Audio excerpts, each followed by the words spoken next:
Assalamualaikum warahmatullahi wabarakatuh.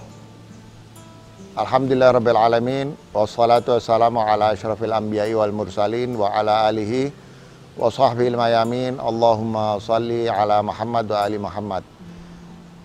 Di waktu-waktu mengenang setahun wafatnya guru kita Ustadz Jalaluddin Rahmat pada hari ini, saya begitu saja teringat dengan ayat Al-Quran yang biasa kita bacakan ketika ada orang-orang mulia, orang-orang utama yang wafat, yaitu Allah SWT mengatakan, jangan kamu katakan, jangan kamu kira bahwa orang-orang yang mati syahid itu atau orang-orang yang menghadapi syahadah itu sebagai mati, tapi Allah katakan mereka hidup, mereka berlimpah rezeki dari Allah Subhanahu wa Ta'ala, dan rezeki ini artinya segala macam hal, kebahagiaan, ketentraman, dan lain sebagainya. Hanya saja kamu tidak tahu tentang cara hidup orang-orang yang mati syahid itu. Ya, ini bisa bermakna dua hal. Satu, bahwa orang-orang yang mati syahid itu secara spiritual sesungguhnya hidup di sisi Allah dan mendapatkan rezeki, tapi juga secara kenyataan orang-orang seperti ini masih memberikan pengaruh besar dalam hal jalannya kehidupan di dunia ini yang sesungguhnya secara fisik telah mereka tinggalkan. Kita tentu tahu banyak orang-orang hebat yang meninggal dunia berabad-abad lalu, tapi pengaruhnya di dalam membentuk kehidupan masih terus.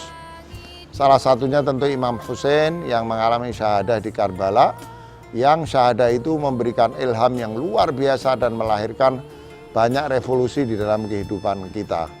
Dan kita juga merasakan bukan saja nama Ustadz Jalaluddin Rahmat masih disebut-sebut, dijadikan bahan diskusi, dipelajari pemikirannya, tapi juga legasinya, warisannya, buku-bukunya, lembaga pendidikannya, kemudian jejak-jejak aktivitasnya di berbagai organisasi kemasyarakatan terus mewarnai kehidupan kita, dan kita terus menimba pengetahuan, praktik, pengalaman di dalam keterlibatan Ustadz Jalaluddin Rahmat di waktu hidupnya. Jadi sesungguhnya seperti kata orang, gagasan itu punya kakinya sendiri.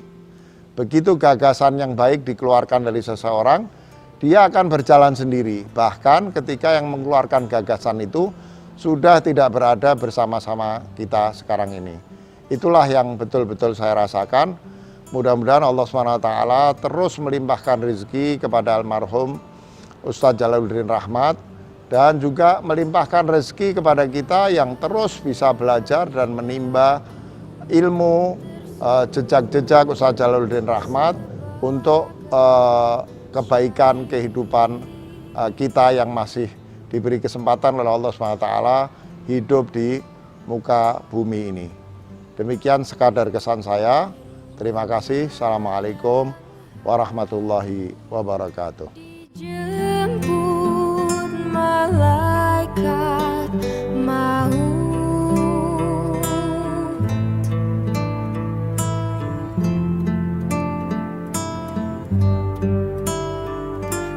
lantas disambut para malaikat lainnya.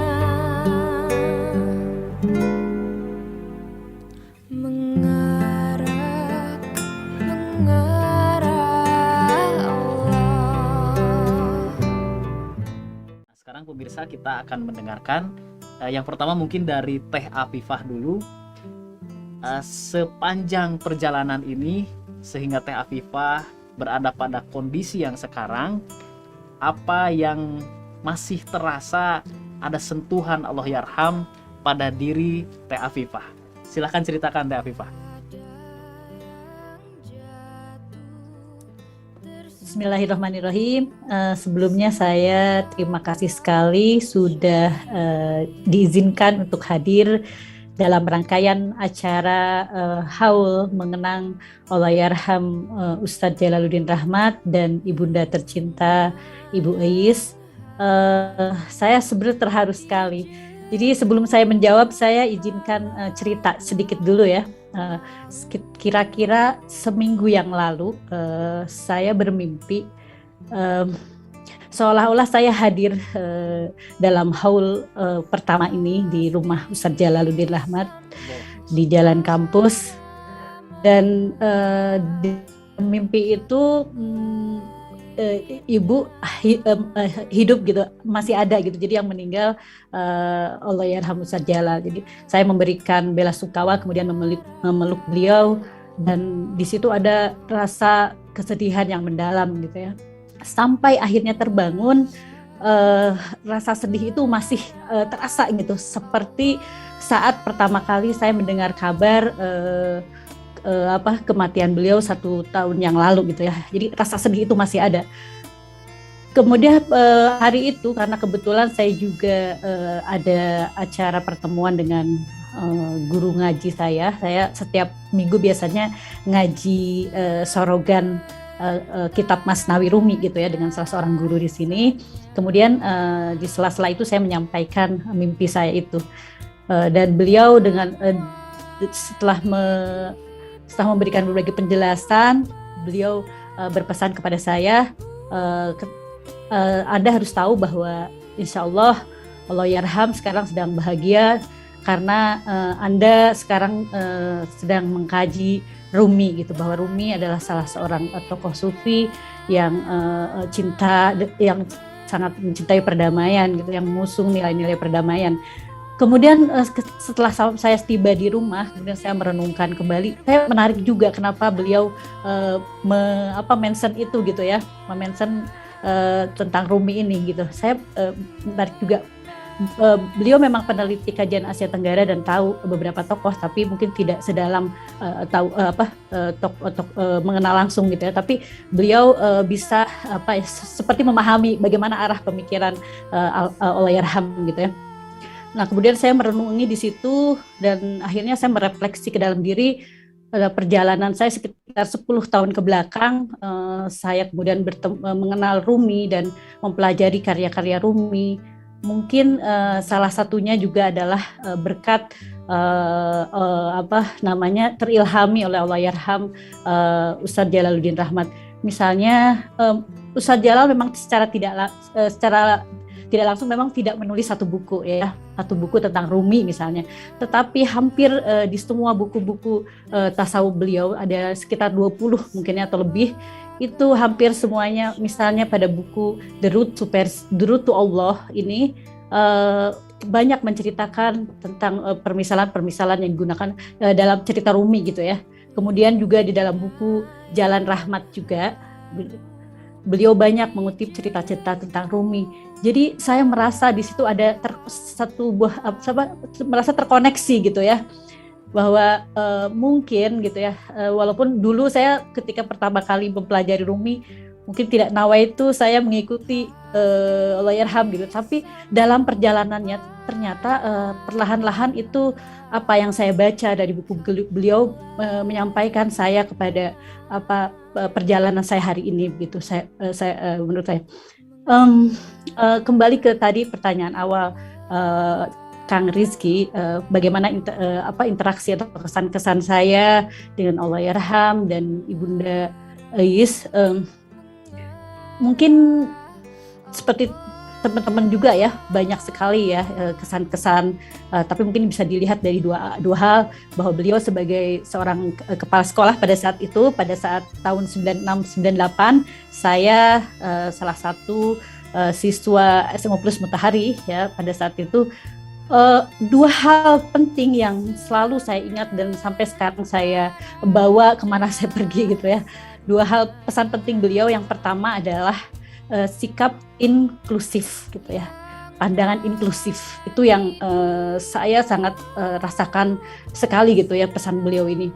Sebuah pandangan di mana kita berusaha untuk memahami perbedaan yang ada di luar diri kita, baik itu perbedaan mazhab, agama, suku, bangsa dan sebagainya gitu ya. Dan beliau memesankan itu tidak hanya retorika gitu ya, tapi juga memberi mewadahnya atau mewadahi dengan berbagai program-program yang aplikatif. Misalnya saya ingat pada saat itu seringkali beliau mendatangkan sebagai kepala sekolah, beliau mendatangkan tokoh-tokoh lintas mazhab, misalnya kita kemudian siswa-siswa diundang dan berdialog dengan para tamu itu secara terbuka gitu, dan itu memberikan pengaruh yang luar biasa. Saya kira bagi saya juga mungkin bagi teman-teman lain gitu ya, yang teman-teman mutahari lain gitu sangat berpengaruh sekali. Misalnya saya sekarang ketika berinteraksi dengan banyak komunitas di manapun itu merasa nyaman gitu. Ketika kita berinteraksi dengan satu komunitas yang berbeda, ketika kita berada di satu tempat yang mungkin tidak seragam dengan apa yang kita pahami, kita merasa nyaman gitu loh. Karena bibit-bibit itu pernah saya peroleh dengan pernah saya dapatkan gitu ya. Pernah dipesankan oleh Allah Yarham. Dan yang kedua misalnya program-program aplikatif lain yang saya rasakan sangat sekali bermanfaat. Misalnya dalam satu semester itu biasanya ada 1 minggu full studi keislaman. Di situ kita belajar mengantar misalnya teologi, mengantar fikih, mengantar mengantar tafsir. Nah, yang menarik tidak hanya mendatangkan dari satu perspektif, tapi dari berbagai perspektif mazhab maupun pemikiran teolog lainnya gitu. Jadi kita dengan seperti itu kita terbiasa terbuka, kita terbiasa nyaman dengan segala perbedaan. Itu yang pertama. Yang kedua adalah sikap empati. Saya pikir ini yang saya rasakan sampai sekarang gitu ya. Dan program yang berhasil untuk untuk mengasah ini, saya pikir salah satunya adalah spiritual camp. Jadi dulu itu ada satu program di mana kita dibawa ke desa terpencil gitulah, dan di saat malam kemudian kita diajak untuk mengasah hati kita dengan doa-doa yang indah. Tetapi di siang hari kemudian kita dilepaskan di rumah-rumah penduduk yang pada saat itu kondisi ekonominya adalah menengah bawah gitu ya. Kita diajak untuk melihat dari dekat, membantu bahkan kehidupan mereka sehari-hari, dan itu sangat sampai sekarang itu sangat berbekas dan selalu teringat bagi saya gitu ya. Itu kesan saya kepada Allah Yarham sebagai seorang guru, sebagai seorang kepala sekolah. Ada juga kesan yang secara personal, dan saya sebenarnya belum pernah menceritakan ini, tapi karena ini di ngopi ya, ngopi ya, ngobrol Persatuan ya. Islam. Jadi saya ceritakan juga ini. Jadi tahun 1998 saya lolos seleksi beasiswa ya untuk dikirim ke salah satu Timur Tengah, pada saat itu Syria gitu ya. Nah, pada saat itu malam kalau tidak salah saya di rumah beliau. Kemudian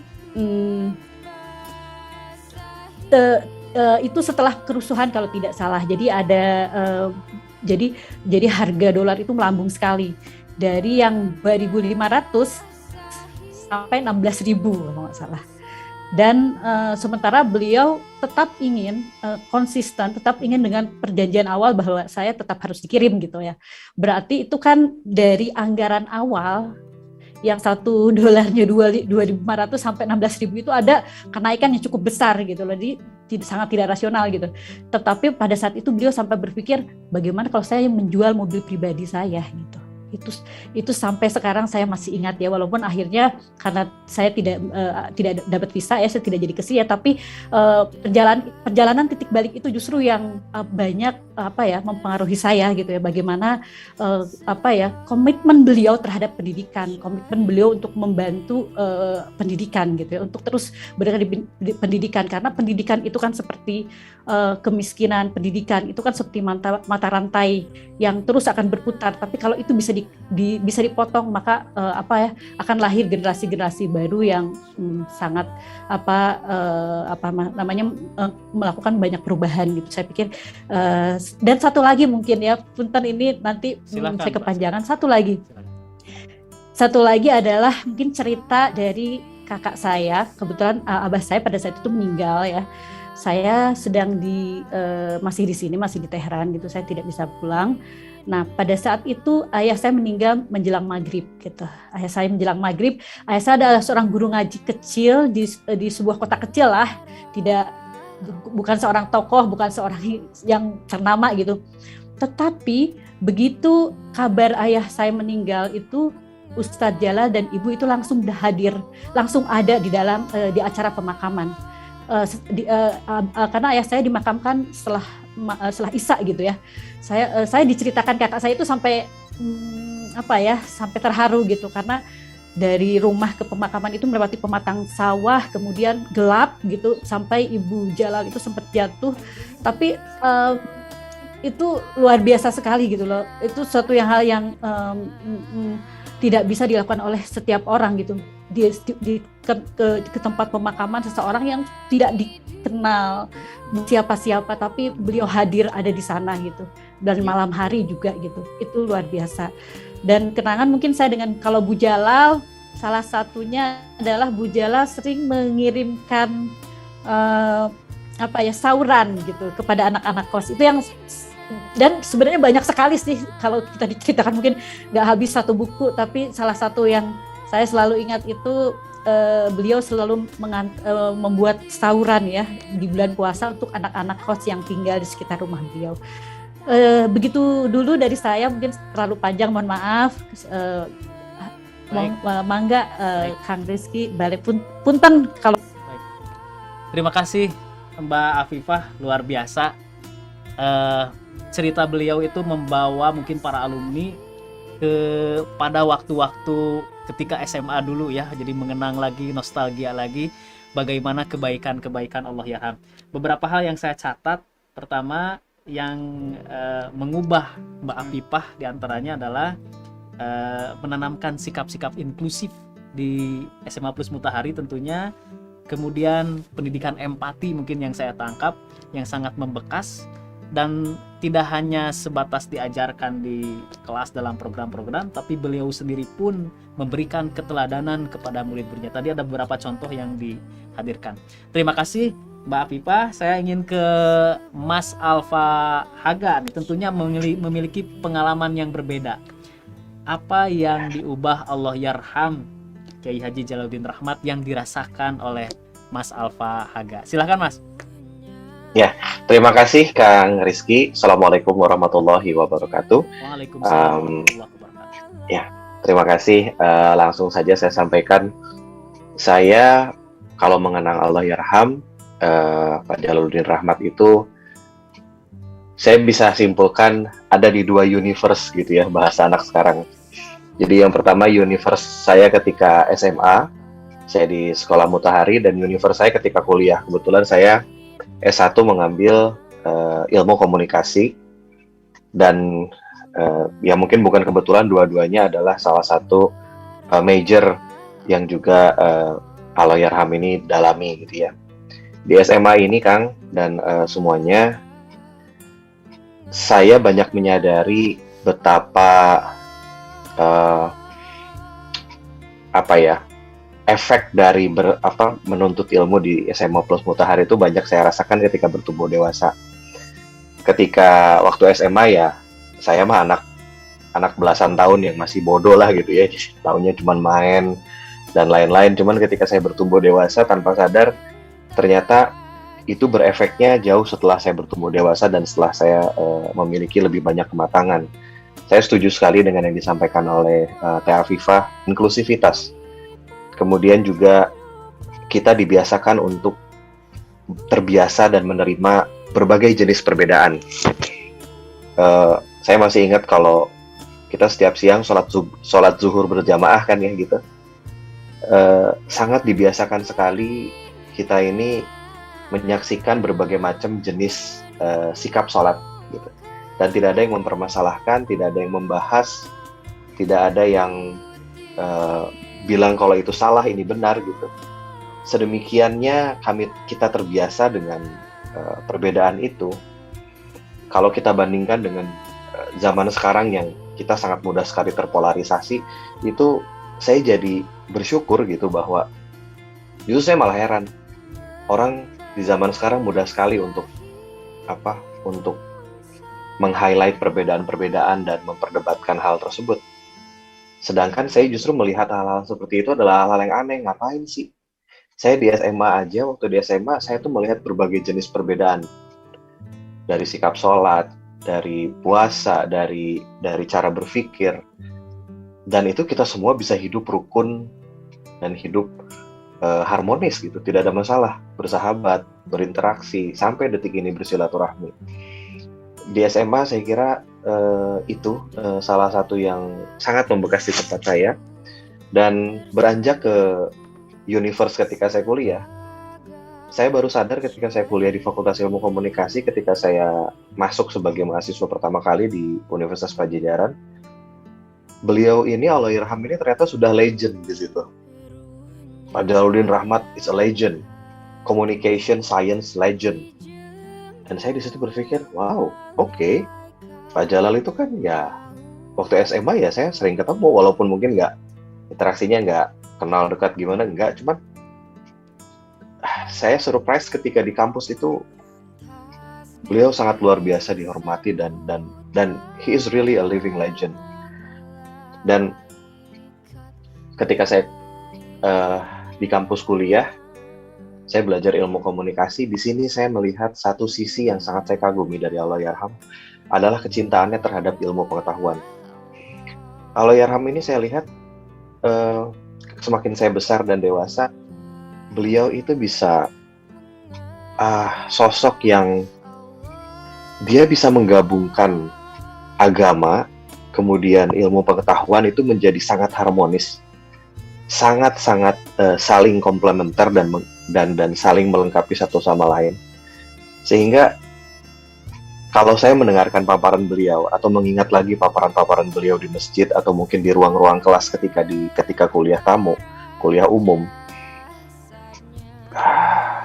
saya cuma bisa bilang bahwa cara beliau bertutur, cara beliau memilih kata-kata, cara beliau mengambil kesimpulan dan bercerita, itu semuanya itu memantik banyak sekali inspirasi di kepala gitu. Dan saya sih lumayan jarang lagi ya bisa ketemu sosok dengan berkah dari Allah seperti Allahyarham ini gitu. Bahwa dari cara beliau berbicara dan semuanya itu banyak sekali yang terpantik gitu di kepala ini. Dan bukan cuma saya yang mengalami hal tersebut, tapi teman-teman saya di sesama kuliah gitu ya. Jadi kuliah umum atau kuliah publik bersama Allahyarham adalah sesuatu yang selalu kami tunggu-tunggu.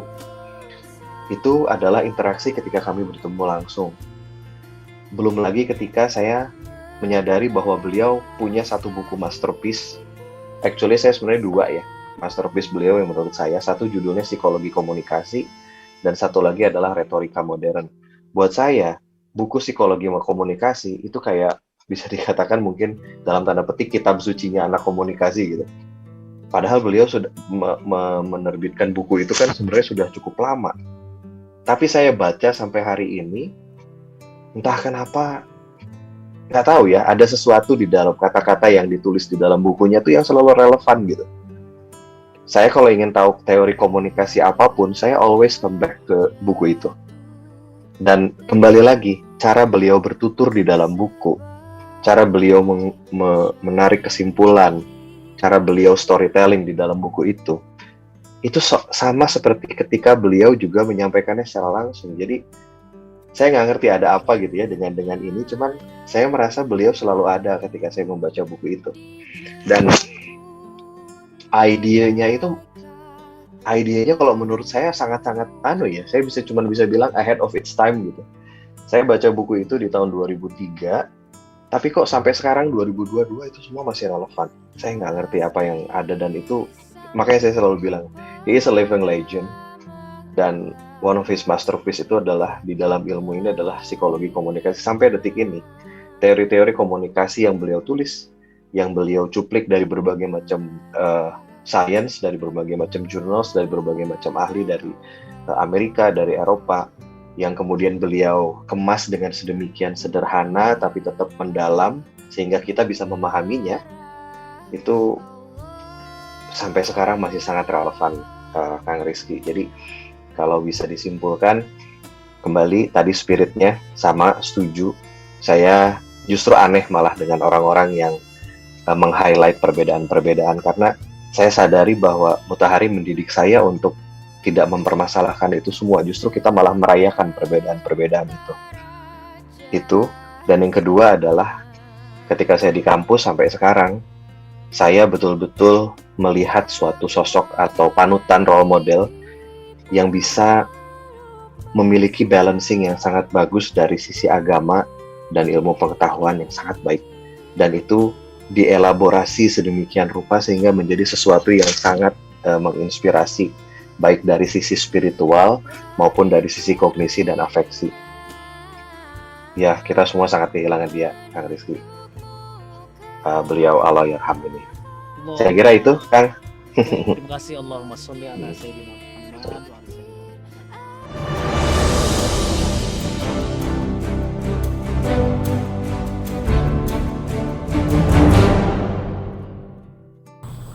بسم الله الرحمن الرحيم الحمد لله رب العالمين أعوذ بالله من الشيطان الرجيم ومن المؤمنين رجال صدقوا ما عاهدوا الله عليه ومنهم من قضى نحبه ومنهم من ينتظر وما بدلوا تبديلا كل من عليها فان ويبقى وجه ربك ذو الجلال والإكرام. السلام عليكم جميعا ورحمة الله وبركاته. Really, my relationship with the late Professor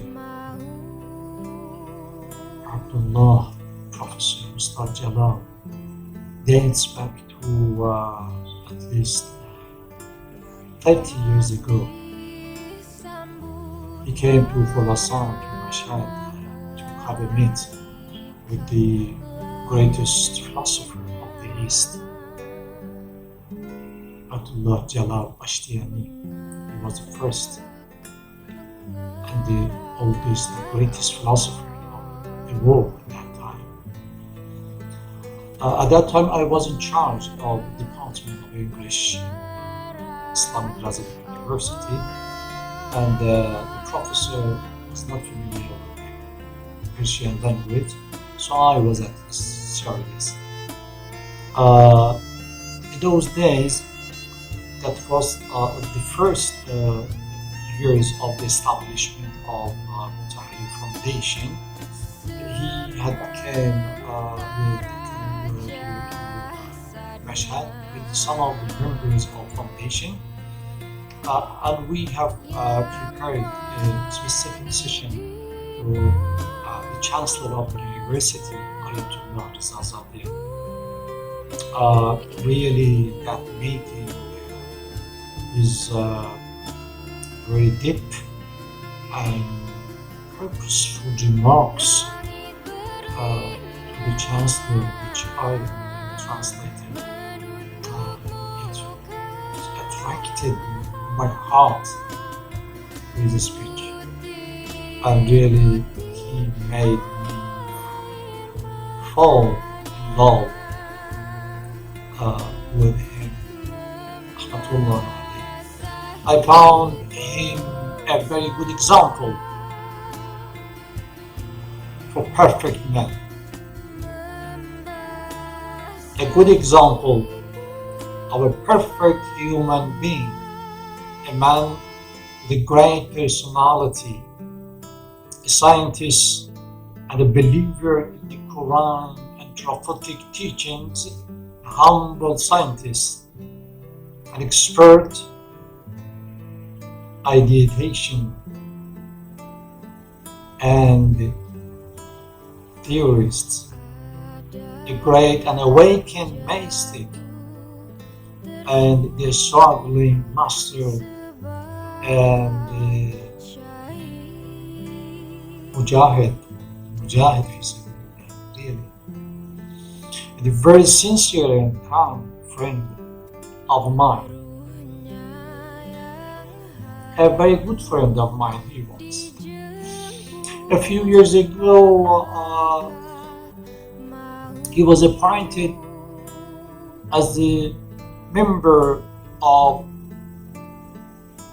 University of Tehran, scientific staff, and also